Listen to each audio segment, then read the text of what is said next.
কামলিওয়ালা যখন মদিনার সনদ কায়েম করছে, ইহুদিও বসে আছে, খ্রিস্টানও বসে আছে, মুশরিকও বসে আছে, মুসলমানও বসে আছে, যারা ধর্ম মানে না নাস্তিক তারাও বসে আছে। সবার সামনে যিনি রহমতুল্লিল আলামিন উনি বসে আছে। আজকে আপনি যদি ইলেকশন বলেন, সিলেকশন বলেন, যাই বলেন, বাংলাদেশের মানুষ 100তে 100 মানুষ কখনো ভোট কেন্দ্রে যায় না। অনেকে বলে এগুলা কিসের দরকার, আমি ডাল ভাত দিয়ে খাইতে পারলেই তো হইল। তাহলে বেশি হইলে বুট পরে কত, 40%, 50%, সেখানে দল হয়ে যায় 20টা। 20টার মাঝে 50 জনের ভোট কি হয়, পাক হয়। কেউ 2% ভোট পায়, সে তো আর প্রধানমন্ত্রী হইতে পারবে না। কেউ 5% ভোট পায়, সে তো আর রাষ্ট্রপতি হইতে পারবে না। কেউ 10% ভোট পায়, সে তো আর সরকার গঠন করতে পারবে না। এই 40-50 জন ভোটের মধ্যে যে 25% ভোট পেয়েছে, তাই হলো সরকারি দল। তাহলে 100তে 75 জন তাকে রায় দেয় নাই, মাত্র 100তে কয়জন, 25 জনের ভোটে সরকার গঠন হয়েছে। আর আমার নবী মদিনায় গেছেন, ইয়াসরাব নাই, মদিনা হয়ে গেছে। 1 বছর পার হয়েছে, মদিনার মানুষ আমার নবীর দরবারে আসলেন, নবী গো আপনি রহমতুল্লিল আলামিন, আপনার কথাই শান্তি, আপনার কাজে শান্তি, আপনার আচরণে শান্তি, আপনার উঠা বসায় শান্তি, আপনার মাঝে আমরা কোনো উগ্রতা দেখি নাই। আমার কামলিওয়ালা বলে কিছু বলবা, আমরা চাই আপনি হবেন মদিনার রাষ্ট্রপতি। আমার নবী বলে শুধু মুখে বললে তো হবে না, আমি মদিনাবাসী নিয়ে বসবো, সবার রায় শুনবো। খ্রিস্টানও চলে এসেছে, ইহুদিও চলে এসেছে, মুশরিকও চলে এসেছে, নাস্তিকও চলে এসেছে, মুসলমানও চলে এসেছে। কামলিওয়ালা বলেন বলো কি বলতে চায়। সমস্ত খ্রিস্টান হাত দিয়ে বলেছে মদিনার রাষ্ট্রপ্রধান রহমতুল্লিল আলামিন, ইহুদি বলছে রহমতুল্লিল আলামিন, মুশরিক বলছে রহমতুল্লিল আলামিন। যে নাস্তিক ধর্মেই মানে না, সে বলছে আমি ধর্ম মানি না, কিন্তু এই মদিনা যার হাতে নিরাপদ তিনি রহমতুল্লিল আলামিন। পুরা মদিনার 100% ভোটে আমার কামলিওয়ালা রাষ্ট্রের প্রধান হয়ে গেছে। আর সে রাষ্ট্রের প্রধান যখন সংবিধান প্রণয়ন করছে, কাউরে বাদ দেয় নাই। এখানে শোরা কমিটির নাম দিয়ে 2 জনকে নিছে, 5 জনের মাইনাস করছে তা নয়, মদিনাবাসী সবাই নিয়ে বসলেন। আমার নবী প্রথম মদিনার সনদে লিখছেন, আজকে থেকে মদিনাকে পবিত্র ঘোষণা করা হলো, হেরেম ঘোষণা করা হলো। এই মদিনায় মারামারি, হানাহানি, রক্তপাত এগুলো চলবে না। 2 নম্বরে বলছেন এখানে যেহেতু বিভিন্ন গোত্রের বসবাস, ইহুদিও থাকে, খ্রিস্টানও থাকে, মুশরিকও থাকে, বিভিন্ন ধর্মাবলম্বী মানুষ থাকে, প্রত্যেকের ধর্মীয় অধিকার আছে, ধর্ম যার যার উৎসব তাত্তার করে পালন করবে। মুসলমান নিরাপদে মসজিদে যাবে, হিন্দু নিরাপদে মন্দিরে যাবে, খ্রিস্টান নিরাপদে গির্জায় যাবে, ইহুদি নিরাপদে উপাসনালয়ে যাবে। কেউ কারো ধর্মে কখনো আঘাত করতে পারবে না। এই ধর্মীয় অধিকার দেওয়ার পরপর আমার নবী বলছেন মানুষ যেহেতু অপরাধ তো করবে, মানুষ ভুল করবে না, আমার নবী করবে না কারণ উনি মাসুম, কিন্তু আমি তো করব, আপনি তো করবেন। মদিনার মানুষ কি সবাই মাসুম হয়ে গেছে? আমার নবী বলছেন যদি মদিনায় কোন ব্যক্তি অপরাধ করে, অপরাধ সংগঠিত হয়ে যায়, ব্যক্তির কারণে দল গোষ্ঠী অপরাধী হিসেবে বিবেচনা করা যাবে না। এটা ব্যক্তির কিসে হবে, দোষ হবে। তো ব্যক্তিকে ঘৃণা নয়, পাপকে ঘৃণা করতে হবে। আর ব্যক্তির বিচার কোন গোষ্ঠী কোন প্রকার মানুষে করতে পারবে না, ব্যক্তির বিচার আদালতকে করতে হবে। এই ঘোষণা, এই মদিনার সনদ এইভাবে কায়েম হয়েছে। 47টা ধারা, কোথাও কোথাও বলছে উপধারা সহ 54টা ধারা। এগুলো বলতে গেলে আমার মাহফিল একদিকে চলে যাবে, কিন্তু মদিনার সনদ শেষ হবে না। এইভাবে করে আমার কামলিওয়ালা মানুষের মন জয় করেছেন, এইভাবে করে ইনসাফ কায়েম করেছেন। যখন 47 ধারা শেষ হয়েছে, আমার নবী বললেন মদিনায় যদি সমস্যা দেখা দেয় সমাধান করবে কে? এখন আমি যদি বলি এখানে মুসল্লিদের মধ্যে যদি সমস্যা দেখা দেয়, মুসল্লিদের মধ্যে সমাধান করবে কে? 20 জনে বলবে উনি করবে, 30 জনে বলবে উনি করবে, 50 জনে বলবে উনি করবে। সমাধান কে করবে? এটা নিয়ে আমাদের মসজিদে বিশাল সংঘর্ষ শুরু হয়ে যাবে। কথা ঠিক না? কারণ 10 জন যারে পছন্দ করে, 2 জন তারে পছন্দ নাও করতে পারে। মানুষ, একজন মানুষকে কি সবাই পছন্দ করবে না? সেটা অবশ্যই আপনি সবাই, আমাকে সবাই ভালোবাসবে এটা কখনো হইতে পারে না। কারণ সবাই ভালোবাসলে আর এটা তো আর মানুষই থাকে না। কিছু মানুষ ঘৃণা করতে হবে, কিছু মানুষ ভালোবাসতে হবে। শুধু মানুষ ভালোবাসলে হয় না। কারণ আপনারা সবাই যদি আমারে ভালোবাসেন, আমার দোষ আমি দেখব না, তখন আমি মানুষ থাকবো না, আমার ভিতরে অহংকার আসবে। যখন আমার যারা সমালোচনা করে ওরা যখন বলবে এটা এটা অপরাধ, তখন 3টা অপরাধ না হইলেও 4র্থ নম্বর আমার ভুল থাকতে পারে। তাহলে সংশোধন সংশোধনের সুযোগ আছে না নাই? আছে। সেই জন্য বিরোধী পক্ষকে শত্রু বাবার কোনো সুযোগ নাই যে সমালোচনা করে সেও আমার বন্ধু। কারণ মানুষ নিজের দোষ নিজে দেখতে পারে না, অন্যজন যখন দেখিয়ে দেয় মানুষ সংশোধন হওয়ার সুযোগ থাকে।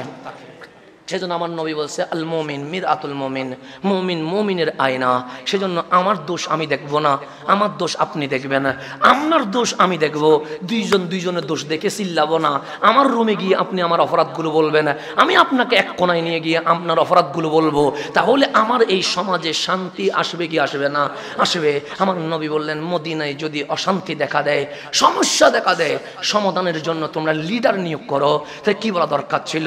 এমুক গোত্র বলবে আমার নেতা হবে, সমস্যার সমাধান করবে। উনি বলবে আমার ধর্মের জজ যিনি উনি সমাধান করবে। উনি বলবে আমাদের ধর্মের পাদ্রী ঠিক করবে। উনি বলবে ব্রাহ্মণ ঠিক করে দিবে। কিন্তু সবাই এক বাক্যে বলছেন যদি মদিনায় সমস্যা দেখা দেয়, সমাধান যিনি করবে উনি হচ্ছে রহমতুল লিল আলামিন। কারণ আমরা নবীর হাতে নিরাপদ মনে করি। দেখেন একজন হিন্দুও তিনি নিরাপদ মনে করছে রহমতুল লিল আলামিনকে। একজন খ্রিস্টান উনি জানে ওনার ধর্মের সাথে ইসলামের মিল নাই, এরপরেও উনি বলছে আমার নিরাপত্তা যিনি দিতে পারে ওনার নাম রহমতুল লিল আলামিন। একজন নাস্তিক যে কোরআনকে ঘৃণা করছে, যে আল্লাহকে ঘৃণা করছে, যে রসুলকে ঘৃণা করছে, তিনিও বলছে এই জমিনে যদি কেউ ইনসাফ দেয় এটার নাম রহমতুল লিল আলামিন।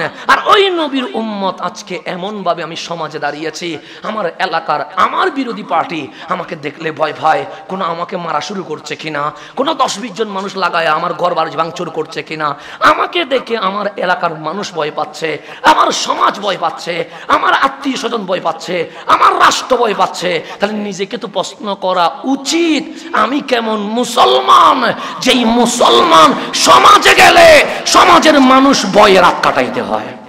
কথা ঠিক না? আপনি কেমন উম্মত হয়েছেন রসুলের? যে ও আমার বিরোধী পার্টি, ওকে আমি মব জাস্টিস করব। ও আমার বিরোধী পার্টি, ওকে আমি বট বাহিনী দিয়ে ট্রোল করব। ও আমার বিরোধী পার্টি, ওকে আমি নাস্তা নাবুদ করে ফেলবো। কেন আপনি এটা বলেন নাই? ও আমার বিরোধী পার্টি, ওকে আমি আদর্শ দিয়ে এমন আদর্শ দিব সে আগামী কাল থেকে আমার পক্ষে কথা বলতে বাধ্য হয়ে যাবে।